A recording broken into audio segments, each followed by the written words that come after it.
বাঁশখালী আপনারা একটা গান বললে চিনবেন জায়গাটা কোনটা, একটা চট্টগ্রামের গান আছে, বাঁশখালী মশেখালী না না না না না না সাম্পান গুরগুরায়ানে খন খন যাবি আর সাম্পানে।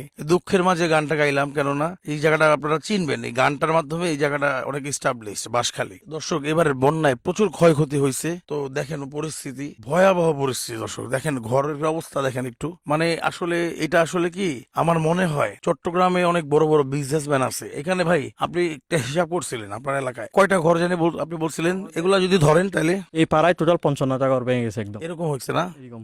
যাদের ঘর ভাঙছে তারা সবাই হচ্ছে মানে শ্রমজীবী মানুষ, কৃষক। হ্যাঁ, তাদের ধরেন একবারে 50,000 টাকা 1 লাখ টাকা যে লাগাবে এমন কোন পরিস্থিতি নাই, আছে ভাই? সবাই কৃষি কাজ করে দিন মজুর। সত্যি কথা বলতে কি জানেন, এই ভাইয়েরও ঘর ভাঙছে। আমি বলছি এই ভাইয়ের ঘর কি আমরা একটু দেখতে যাবো, ওরা বলছে না আমাদেরটা আমরা ঠিক করতে পারবো, যাদেরটা ঠিক করতে পারবে না তাদেরকে একটু ভিডিও করেন, যদি একটু মানুষ সাহায্য সহযোগিতা করলো, তারা যদি একটু আগাইলো। এই ভাই খুবই ভালো মানুষ, আমি অনেক এই বাঁশখালীতে এসে একটা ভালো মানুষ পাইছি। এই ভাই হচ্ছে সেই ভাইটি, সেও কাজ করছে আজকে সারাদিন ব্যাপী, মানুষের জন্য কাজ করছে, আমি দেখছি। তো যাই হোক, বিভিন্ন উপহার দিছে দেখছি আমি। তো তারপরে হচ্ছে সে এলাকার লোকাল, তারও পরিস্থিতি খুব খারাপ, কিন্তু সে মুখ মানে বলে না আর কি। তো যাই হোক ভাই, আপনারা কি করেন? আমরা চাষি চাষি কাজ করি।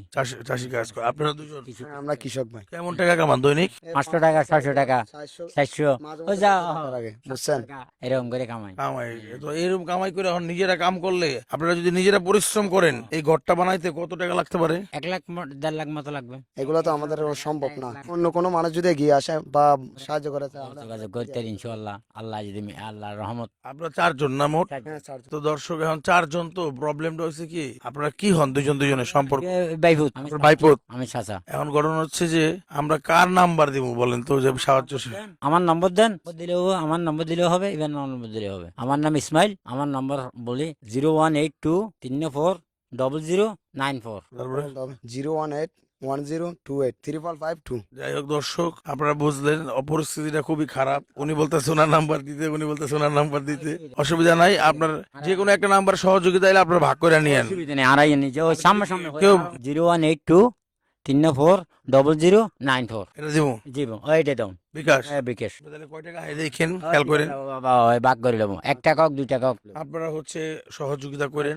এই ভাইয়ের ঘরটি অবস্থা খারাপ, অল্প কিছু টাকা হইলে যদি 50 টাকা 100 টাকা করে পাঠান, আমার মনে হয় এখানে 54টা ঘর আছে ভাই, বেশি মানুষ লাগে না। আপনার 50-60টা ঘর আছে এই গ্রামে, ঘুরে ঘুরে দেখলাম। যদি আপনারা প্রপার, আমি ঘুরে ঘুরে ভিডিও করতেছি, ডাইরেক্ট ওনাদের নাম্বার দিয়ে দিচ্ছি। হ্যাঁ, আপনারা যদি 100 টাকা 50 টাকা 500 টাকা করে পাঠান, তাহলে হয়তো মানে এই টাকা উঠা কোনো ঘটনাই না, একদিনের মধ্যেই উঠে যাবে যদি ওই রকম আন্তরিকতার সাথে পাঠান। আসলে এই ধরনের মানুষগুলা, খেটে খাওয়া মানুষগুলার আপনারা একবারে 1 লাখ টাকা 50,000 টাকা একবারে ক্যাশ ক্যাপিটাল অনেক কঠিন হয়ে যায়। আমরা বিকাশ নাম্বার দিয়ে দিচ্ছি, প্রয়োজনে কোনো ভালো কোনো ডোনার থাকলে আমাদের সাথে পিন কমেন্ট আমাদের নাম্বার আছে, আমাদের সাথে যোগাযোগ করবেন। আমাদের সাথে যোগাযোগ করে প্রয়োজন আমরা ফিজিক্যালি এসে এখানেও কাজ করতে পারবেন, ঘর বানানোর কাজ করবেন, নিজে খরচ করবেন বা ওনাদেরকে সহায়তা দিলেন। তো ঠিক আছে দর্শক, মানুষের জন্য মানুষ আগায় আসেন, আর ভিডিওটি শেয়ার করে দেন। আপনি আগায় আসতে না পারলেও ভিডিওটি প্রচুর পরিমাণে শেয়ার করে দেন, যাতে করে আরেকটা মানুষ হয়তো 50 টাকা 100 টাকা সেও দিতে পারে আপনার একটা শেয়ারে। আজকে 5,000 টাকাই পাইলেন, 5,000 টাকাই কে দেয়? আল্লাহ। হ্যাঁ তাই না?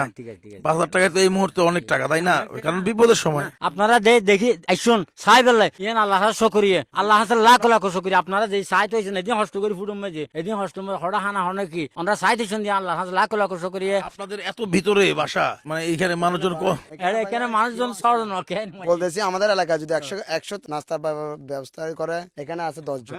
দর্শক, আমার মনে হয় যে আমি হাঁটতে হাঁটতে পাগল হয়ে গেছি এই বাসায়, আমার পাড়া দেখেন, মানে আমি হাঁটতে হাঁটতে পাগল হয়ে গেছি। আমি কি শেষ হয় না? আরো ভিতরে, আরো ভিতরে, আরো ভিতরে। কারণ একজন লোকাল মানুষ নিয়ে নিছি, উনি হচ্ছে আমার ইনফরমেশন দিছে, এই ভাইদের নাম্বার আছে, আপনারা চাইলে একটু যোগাযোগ করে একটু হেল্প করেন। আমরা আসছিলাম মূলত ত্রাণ, এই মানে কিছু উপহার নিয়ে, আবার কিছু খাবার টাবারের আয়োজন করছি। আমরা 300 লোকের খাবারের আয়োজন করছি। আমার কিছু ছোট ভাই এখানে বেশ কিছুদিন যাবত কাজ করতেছিল, তো আমি হচ্ছে আসবো বলে আসতে পারতেছিলাম না ব্যস্ততার কারণে। তো ফাইনালি আসি, কয়দিন আসি এখানে, আইসা দেখি কি করতে পারি মানুষের জন্য কয়দিন থেকে। কারণ বন্যার পরের মুহূর্ত গুলা বেশি খারাপ অবস্থা, ঠিক না? কারণ থাকা খাওয়ার ঘর নাই, বাড়ি নাই, রান্নাঘর নাই। হ্যাঁ দর্শক, আর বাড়াবো না ভিডিও, চলো অন্যদিন দেখা হচ্ছে। সাথে থাকেন, অন্য একটা জায়গায় দেখি চলেন।